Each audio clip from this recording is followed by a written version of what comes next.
오늘은 사사기 강의 11번째 큰 용사로 부르시는 하나님이라는 제목으로 말씀 전가하도록 하겠습니다. 여러분, 사사기에 등장하는 사사는 하나님의 대리자입니다. 첫 번째 사사였던 온니엘은 좋은 가문의 믿음이 탁월한 사람이었습니다. 두 번째 사사였던 에웃은 모압 왕궁에 홀로 들어가 왕을 암살할 만큼 용기가 있는 사람이었습니다. 세 번째 사사였던 삼갈은 소모는 막대기로 블레셋 사람 600명을 쳐서 죽였습니다. 여러분, 이 소모는 막대기는 살상용 무기가 아닙니다. 그런데 이걸로 600명이나 되는 블레셋 군사를 죽였다는 것은, 여러분, 원래 장인은 도구를 탓하지 않잖아요. 그러니까 아주 탁월한 전쟁을 잘하는, 싸움을 잘하는 용사였다, 이렇게 우리가 이해할 수 있습니다. 네 번째 사사였던 드보라는 말씀의 사람입니다. 이스라엘 백성들을 말씀으로 양육했고 바락과 연합해서 가나안 왕 야빈을 몰아냈습니다. 여러분, 오늘 본문의 주인공 기드온은 이스라엘의 다섯 번째 사사입니다. 7년 동안 미디안의 억압 속에 고통당하던 이스라엘을 구원할 자로 하나님이 세우셨습니다. 그런데 기드온은 앞에 4명의 사사와는 뭔가 조금 다릅니다.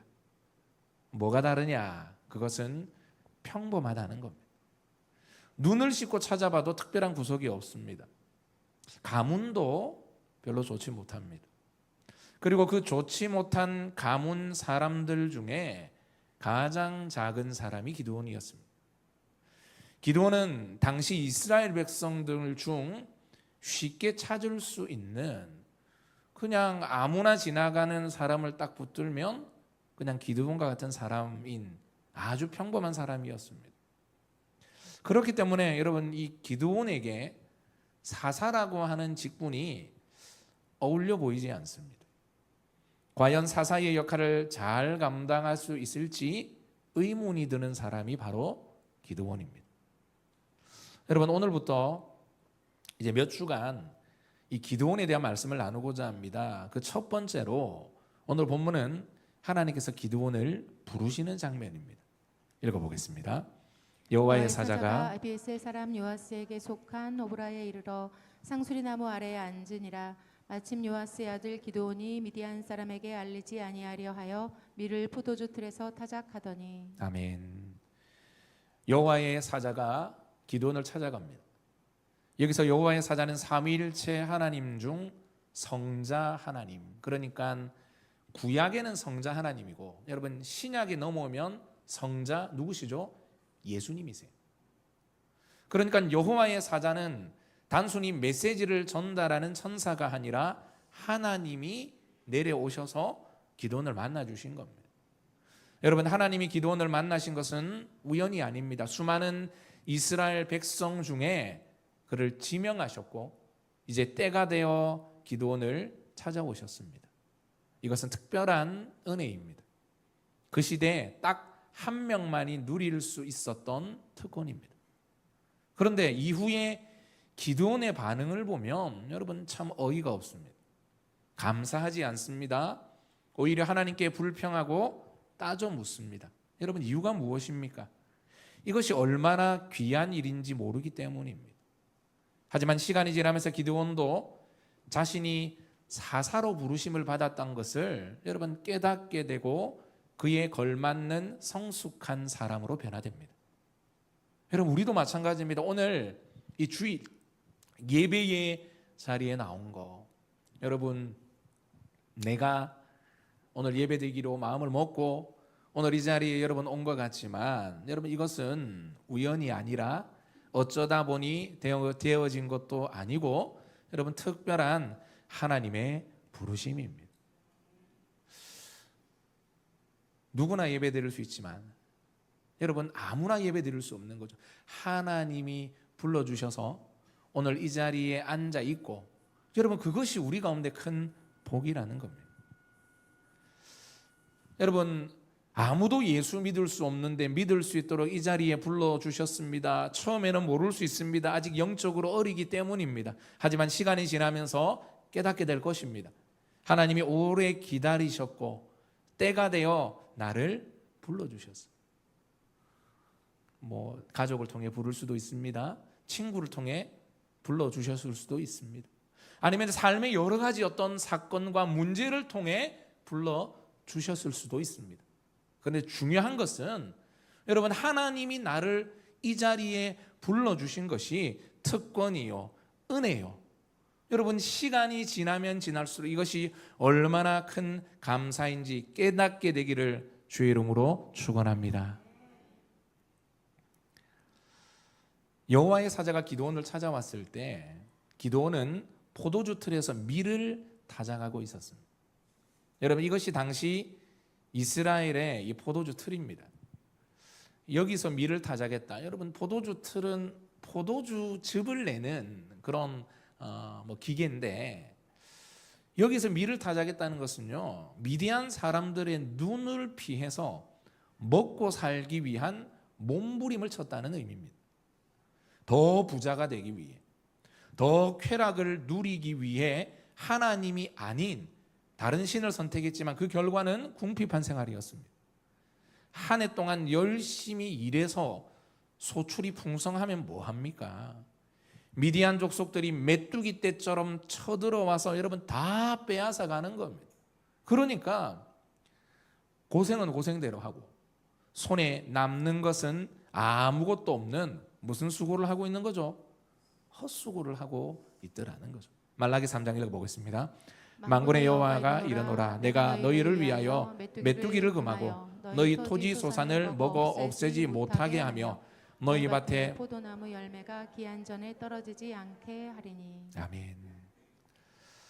여러분, 인생을 살다 보면 생각지도 않았던 일로 인해 돈이 모래 빠지듯이 스르르 빠져나가는 경우가 있습니다. 자녀 문제로, 건강 문제로, 그 외에 여러 가지 사건, 사고가 일어나기도 합니다. 그런데 여러분, 이것은 내 힘으로 어쩔 수 없는 것들입니다. 여러분, 한 치 앞, 예배 지나고 난 이후에 여러분, 나에게 어떤 일이 일어날지, 우리 가정에 어떤 일이 일어날지 여러분, 그 예측할 수 있는 사람이 누가 있겠습니까? 여러분, 어떻게 해야 합니까? 하나님이 우리의 가정의 재정을 갉아먹는 메뚜기를 금해 주시고, 할렐루야, 노력한 결과에 따른 열매를 맺을 수 있도록 기한 전에 떨어지는 것을 막아주셔야 한다는 거죠. 여러분, 신앙의 영역뿐 아니라 우리가 신앙생활하고 오늘 주일날 예배드리는 이 영역뿐 아니라 우리 인생의 경제 문제도 하나님이 붙들고 계신다는 것을 믿으시기를 축복합니다. 12절 말씀 읽어보겠습니다. 여호와의 사자가 기드온에게 나타나 이르되 큰 용사여, 여호와께서 너와 함께 계시도다 하매. 아멘. 여러분, 지금 기드온의 모습이 큰 용사입니까? 여러분, 그렇지 않습니다. 평범한 사람이죠. 아니, 여러분, 겁쟁입니다. 그리고 기드온이 이후에 우리가 기드온을 살펴보면 알 수 있는 것은요, 기드온은 그릇이 작은 사람, 한마디로 소심한 사람입니다. 그런데 여호와의 사자가 기드온을 향해 너는 어떤 용사요? 큰 용사다. 여러분, 원어를 보면 이 큰 용사라고 하는 게 강한 용사라는 거예요. 강력한 용사라는 겁니다. 이유가 무엇입니까? 여호와께서 기드온과 함께 계시기 때문입니다. 그래서 현재의 모습을 볼 때는 참 비굴하고 소심하고 뭔가를 시도조차 하기를 두려워하는 사람인데, 현재의 모습은 그렇지 않아요. 그런데 앞으로 큰 용사로 세워지게 될 것을 미리 보고 예언적인 선포를 하고 있는 겁니다. 여러분, 성경에는요, 종종 이런 표현들이 등장합니다. 아직 이루어지진 않았는데 이미 되어진 것처럼 선포하는 겁니다. 여러분, 제가 늘 말씀드리는 것처럼 여러분, 우리의 입술에는요, 권세가 있습니다. 하나님께서 말씀으로 천지를 창조하신 것처럼 하나님의 형상으로 지음받은 성도의 말에는 능력이 나타나게 되어 있습니다. 그렇기 때문에 우리는 날마다 믿음으로 선포해야 합니다. 눈에 보이는 현실이 아니라 이루어질 것을 기대하고 믿고 바라보면서 여러분 미리 선포하면 여러분 그 선포한 대로 이루어지게 되는 것을 믿으시기를 축복합니다. 믿음으로 선포해야 된다. 지금 당장 눈에 보이는 현실이 아니라. 그런데 기드온은 여러분 아직 준비가 되어 있지 않았습니다. 읽어보겠습니다. 기드온이 그에게 대답하되 오나의 주여 여호와께서 우리와 함께 계시면 어찌하여 이 모든 일이 우리에게 일어났나이까? 또 우리 조상들이 일찍이 우리에게 이르기를 여호와께서 우리를 애굽에서 올라오게 하신 것이 아니냐? 그 모든 이적이 어디 있나이까? 이제 여호와께서 우리를 버리사 미디안의 손에서 우리를 넘겨주셨나이다. 아멘. 큰 용사라고 부르는 거예요. 근데 여러분 큰 용사라고 부름을 내가 당했는데 제일 어이없는 사람이 누구라고요? 내가 제일 주변 사람도 어이가 없겠지만 나는 큰 용사가 아니에요. 지금 포도주 틀에 밀을 지금 타작하는 아주 소심하고 여러분 제가 우리 그 강아지 한 마리를 키우는데 밥 먹다가 자기가 부딪혀가 자기가 놀래서 도망가는 바람 소리에 놀래서 넘어지면서 넘어지는 소리에 자기가 놀래는 그 동물병원에 데려갔는데 그 의사 선생님이 수의사 이렇게 소심한 애는 처음 봤다 그러더라. 네. 짖지도 않고 본인이 놀래고 놀랜 소리에 자기가 또 놀래는. 제가 볼 때 기드온도 이런 어떤 성향에 여러분 성격이 좀 뭔가 적극적인 사람이 있고 소심한 사람이 있잖아요. 그 타고나는 겁니다. 기드온은 원래부터 소심한 사람입니다. 큰 용사라고 부르는 거예요. 누가 제일 어이없다고요? 내가 제일 나 큰 용사 아닌데. 그래서 큰 용사라고 하는 말에는 아예 대꾸동하지 않습니다. 대신 눈앞에 보이는 차가운 현실에 대한 원망과 불평을 늘어놓습니다. 하나님이 우리와 함께 계셨다면 왜 이런 일들이 일어났냐는 거예요. 7년 동안 미디안 족속들이 이스라엘의 경제를 쑥대밭으로 만들었습니다. 먹고 사는 문제가 해결되지 않아서 얼마나 많은 고통을 당하고 있는지 모릅니다. 과거에 애굽에서 조상들을 구원해 주셨던 그 능력의 하나님 참 능력 많으시다고 하는데 홍해도 가르시고 10가지 재앙을 통해서 당시 최강대국이었던 애굽을 그냥 박살내셨던 그 능력의 하나님 지금 어디 있냐는 거예요. 그러면서 뭐라고 이야기하느냐? 이 모든 일의 원인이 하나님이 이스라엘을 버렸기 때문이라는 거죠. 여러분 사사시대에 반복되고 있는 이 외부의 핍박은요 하나님 때문이 아닙니다. 하나님이 이스라엘을 버렸거나 떠났기 때문이 아니라는 겁니다. 여러분 그 반대죠. 이스라엘이 하나님을 버렸습니다. 하나님이 아닌 다른 신을 택하며 내가 원하는 것을 얻을 수 있을 거라는 생각에 하나님을 배신했지만 그 결과는 고통과 슬픔과 눈물이었습니다. 그런데 여러분 더 큰 문제는 삶의 어려움을 겪고 있으면서도 그 이유를 깨닫지 못했다는 겁니다. 하나님을 떠났기 때문에 이 사단이 났는데 이거 해결하기 위해서는 하나님께로 돌아가야 하는데 원인을 모르니까 제대로 된 답을 적어내지 못하고 문제는 풀어지지 않고 있더라는 거죠. 여러분 하나님은 결코 우리를 버리거나 떠나지 않으십니다. 깨닫고 결단하고 돌이킬 수 있는 기회를 주시는 것이지 우리를 힘들게 하는 것을 원하지 않으신다는 거죠. 미국에 한 중년 부부가 있었습니다. 아내의 시력이 너무 나빠서 이제 눈 수술을 받았는데 여러분 눈이 좋아지기 위해서 받았던 이 눈 수술이 잘못되어서 그만 실명을 하고 말았습니다. 태어날 때부터 눈이 보이지 않으면 여러분 원래부터 보이지 않았기 때문에 불편함이 중간에 이제 실명을 하는 사람과는 비교할 수가 없어요. 얼마나 불편한지. 그래서 남편이 매일같이 아내의 직장까지 이제 동행하고 출근시키고 또 하루 일과가 끝이 나면 또 끝날 이제 가서 또 집까지 데려다주고 이제 이걸 반복을 했습니다. 그런데 어느 날 갑자기 남편이 아내에게 이 서로 직장이 너무 머니까 앞으로는 혼자 출근하자고 이야기를 하는 거예요.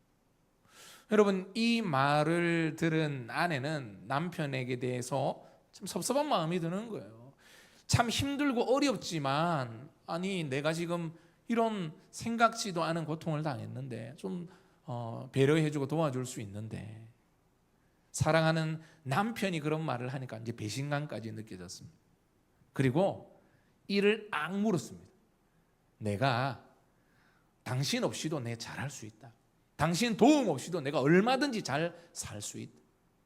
그래서 그 다음 날부터 혼자 출근하기 시작했습니다. 지팡이를 짚고 버스를 타고 또 가다 보니까 여러분, 태어날 때부터 눈이 보이지 않은 것이 아니라 중간에 실명을 이제 당한 거니까 모든 것이 익숙하지 않는 거예요. 넘어지고 때로는 울기도 하면서 혼자 다니는 이제 훈련을 한 겁니다. 그리고 어느 정도 이제 익숙해진 한 2년 정도 지났어요. 운전기사가 이제 버스를 탔는데 어느 날 이 부인에게 이렇게 이야기를 하는 겁니다. 참 아주머니는 복이 많습니다. 무슨 복이 많냐? 나는 지금 눈에 보이지 않는데 매일 남편이 버스에 함께 앉아 있어주고 직장 건물에 들어가는 순간까지 지켜보다가 등 뒤에서 손을 흔들어주는 보이지 않는 격려를 해주고 있었다는 거죠. 혼자 가라고 이야기했지만 사실은 홀로서기 할 수 있도록 늘 남편만 의지하는 것이 아니라 여러분 계속 의지하게 되면요, 이 남편 없이는 아무것도 못하는 거예요. 혼자 모든 것을 할 수 있도록. 이 말을 들은 부인은 울음을 터뜨리고 말았습니다. 여러분, 신명기 32장 10절 12절 말씀을 읽어보겠습니다. 여호와께서 그의 황무지에서 짐승이 부르짖는 광야에서 만나시고 후회하시며 보호하시며 자기의 눈동자 같이 지키셨도다. 마치 독수리가 자기의 보금자리를 어지럽게 하며 자기의 새끼 위에 너풀거리며 그의 날개를 펴서 새끼를 받으며 그의 날개 위에 그것을 엎는 것 같이 여호와께서 홀로 그를 인도하셨고 그와 함께한 다른 신이 없었도다. 아멘. 여러분, 독수리가 새끼를 키우는 방법을 보면 어릴 적에는 어미가 잘 돌봐주고 이제 먹이를 줍니다.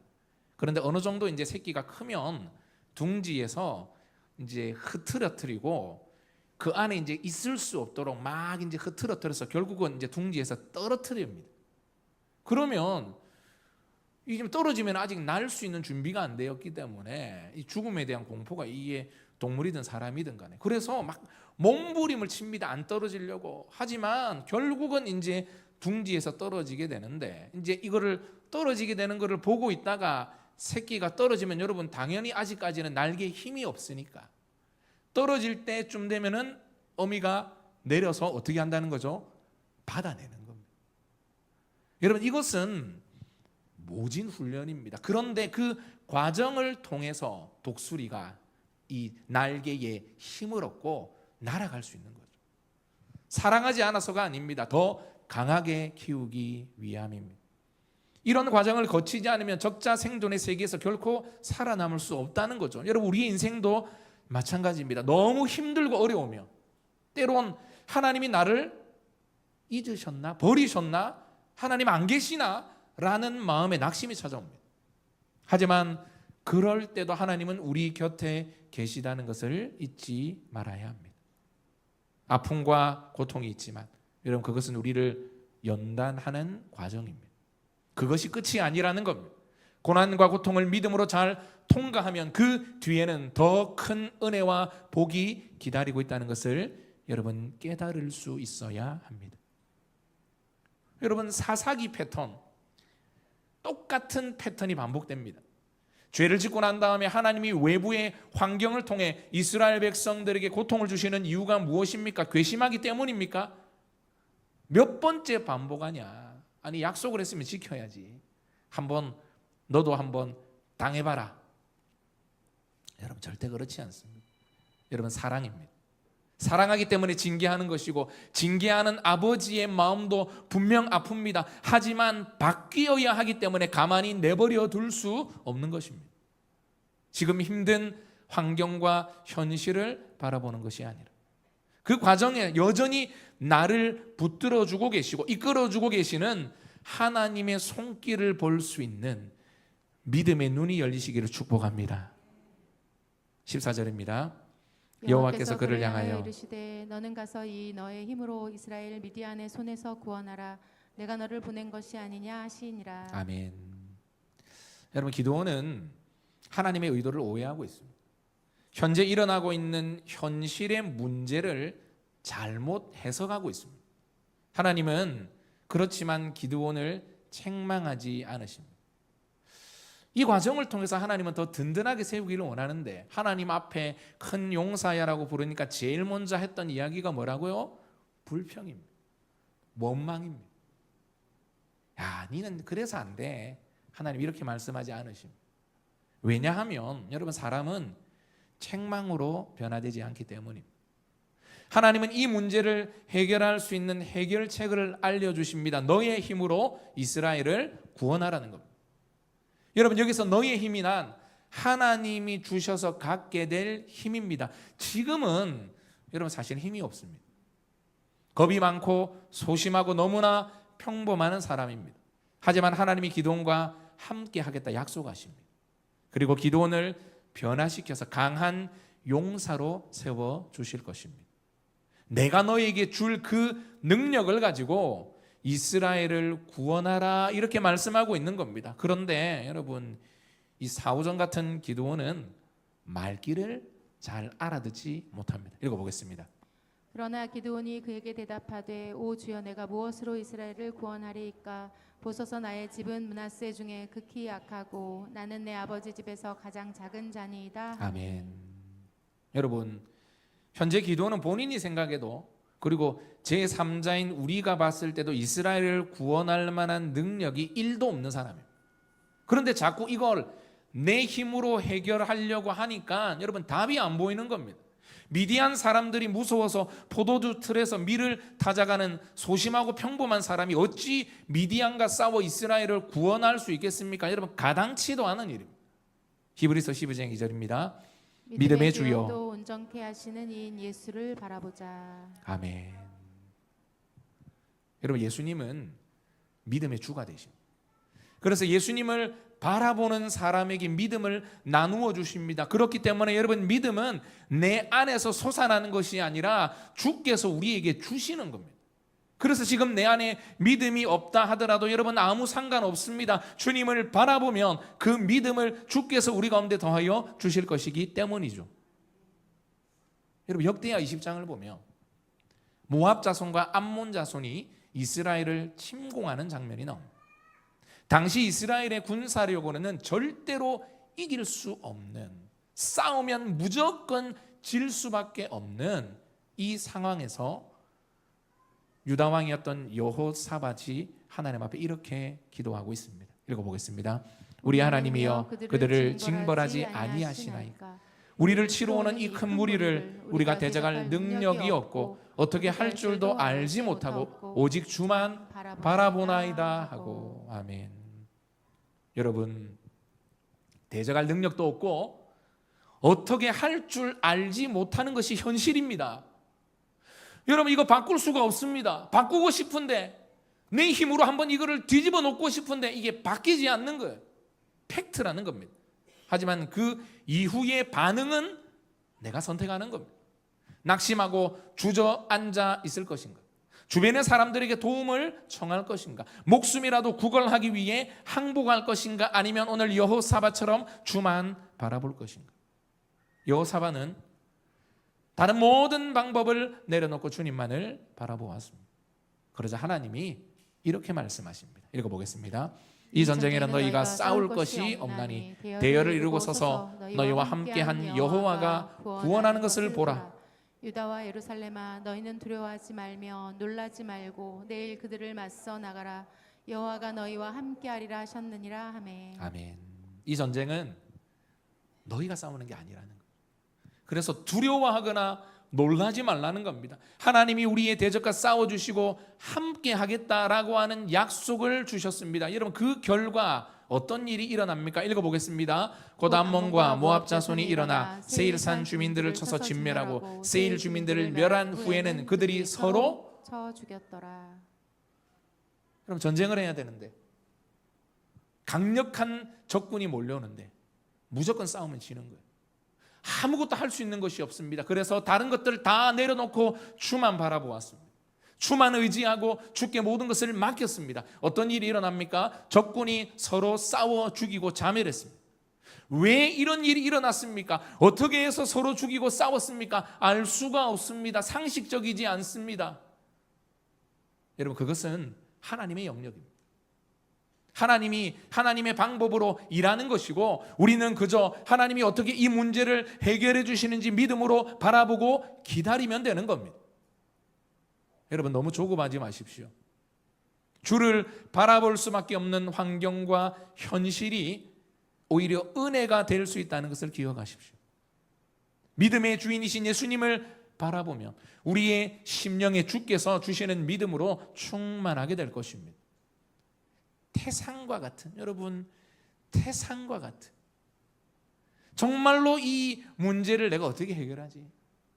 이게 어떻게 좀 넘어갔으면 좋겠는데 이걸 어떻게 넘어가지? 그런데 여러분, 이 태산 같은 문제가 티끌같이 느껴지게 될 것이고, 여러분, 믿음이 있으면 산을 들어 어디에 던진다고요? 바다에 던집니다. 여러분, 믿음이 없기 때문입니다. 믿음이 없으면, 한번 따라해 보겠습니다. 믿음이 없으면 되는 것이 없고, 믿음이 있으면 안 되는 것이 없다. 믿으십니까? 하나님이 하시는, 정말로 내가 하나님 살아계시다라고 하는 것을 믿는다면, 믿음이 없으면 여러분 되는 것이 없고, 내가 믿는다면 안 되는 것이 없다는 거죠. 17절 말씀 읽어보겠습니다. 기드온이 그에게 대답하되, 만일 내가 주께 은혜를 얻었사오면 나와 말씀하신 이가 주 되시는 표징을 내게 보이소서. 아멘. 여러분, 기드온은 여호와의 사자와 대화하면서, 야, 이분 보통 분이 아니다. 여러분, 사람이 만나서 이야기를 해보고 함께 지내다 보면요, 이게, 야, 이 사람은 보통 분이 아닌데 뭔가를 느꼈던 것 같아요. 하지만 영적으로 무디기 때문에 확신이 없습니다. 아니, 여러분, 믿음이 없다는 것이 더 정확한 표현일 겁니다. 그래서 다시 한번 무례한 부탁을 합니다. 당신이 앞에서 말한 모든 것이 맞다면, 그 말대로 이루어진다면 여기에 대한 표징을 보여달라는 거죠. 그러면서 여호와의 사자에게 드릴 예물을 준비하고, 하나님께서 그 모든 예물을 불사르심으로 기드온은 초자연적인 역사 앞에 슬픔과 두려움으로 엎드립니다. 야, 이분이 누구시라는 거죠? 하나님이시구나. 마지막으로 24절 보겠습니다. 기드온이 여호와를 위하여 거기서 제단을 쌓고 그것을 여호와 샬롬이라 하였더라. 그것이 오늘까지 아비에셀 사람에게 속한 오브라에 있더라. 아멘. 여호와 샬롬은 평강의 하나님이라는 뜻입니다. 혼란스럽고 걱정과 염려로 가득 찬 현실에서 하나님만이 내 평강이 되신다라고 하는 믿음의 고백입니다. 더 이상 어려운 상황에서 두려워하고 숨어 있는 것이 아니라 약속의 말씀을 붙들고 믿음으로 도전하겠다라고 하는 기드온의 결단이 여러분 이 고백 속에 담겨져 있더라는 거죠. 말씀을 마무리하겠습니다. 여러분, 처음 여호와의 사자가 기드온을 찾아갔을 때만 해도 기드온은 이스라엘을 구원할 만한 사사에 적합하지 않는 사람처럼 보였습니다. 하지만 하나님은 자격 없는 기드온을 부르셨습니다. 의심이 많아서 이것도 저것도, 여러분 이제 이걸로 끝이 아니라 계속 그럽니다. 막 지팡이 끝에서 불이 나와가지고 살랐으면요, 야, 이분이 하나님이구나. 그러면 믿어야 되는데, 말씀드렸잖아요. 기드온은 뭐한 사람이라고요? 소심한 사람이라, 그러기 작은 사람이라. 계속 보여달라는 거예요. 또 보여주세요. 또 보여주세요. 하나님 맞습니까? 진짜 그대로 됩니까? 또 보여주세요. 또 보여주세요. 그런데 여러분, 하나님은요 참으시고 계속 진짜 보여주세요. 그래, 나다. 그래, 나다. 내가 능력이 있다. 네 환경도 변화시키고 네 문제도 해결할 수 있는 힘이 나에게 있다. 자, 봐라. 결국 하나님의 사사로 멋지게 사명을 감당하게 하시더라는 거죠. 여러분, 하나님은 약할 때 강함 되십니다. 이 모든 어려움의 원인이 하나님이 이스라엘을 떠난 것이 아니라 이스라엘이 하나님을 배신한 것인데 기드온은 그걸 깨닫지 못하더라는 거죠. 그러면서 하나님의 부르심 앞에선 내 힘으로 해결해야 된다라고 하는 인본주의적인 생각을 가졌습니다. 하지만 하나님은 끝까지 기드온을 딱 붙들어 주세요. 그리고 큰 용사 아닌데 큰 용사야, 내가 너와 함께 하겠다. 여러분, 큰 용사로 하나님께서 오늘 저와 여러분을 부르고 계십니다. 하나님, 믿음이 없는데요. 내가 살아온 삶이 있고 내가 행한 말과 행동이 있는데 나 그런 사람 아닌데요. 그런 우리를 향해서 큰 용사야, 내가 너를 기대한다. 내가 너와 함께해서 그 모든 어려움, 지금 현실에 보이는 그 차가운 현실 가운데 있는 고난, 문제, 그거 다 뛰어넘을 수 있는 힘과 능력을 내가 너에게 더하여 줄 것이다. 여러분, 큰 용사야라고 말씀하시는 그 주님의 음성을 믿음으로 받아들이시기를 축복합니다. 나중에 이제 기도원, 오늘 끝이 아니라 기도원 다음 주 한 두 번 정도 할 것 같아요. 이렇게 하나님께서 세워가시고 진짜 기도원을 통해 내가 이 일을 어떻게 하지? 어떻게 이 문제가 해결되어지지? 그런데 하나님이 하셨어요. 지나고 나니까 어떻게 내가 이 일을 해냈지? 어떻게 내가 이 문제로부터 벗어날 수 있었지? 내가 어떻게 이 큰 산을 넘었지?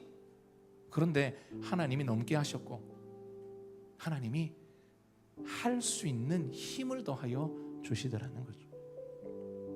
환경과 현실과 문제 바라보지 마시고 오늘도 우리를 향해 큰 용사여, 내가 너와 함께 하겠다. 지금 네 삶의 문제 그거 내가 해결해 주고 큰 산과 같은 그 문제 뛰어넘을 수 있는 힘을 주겠다.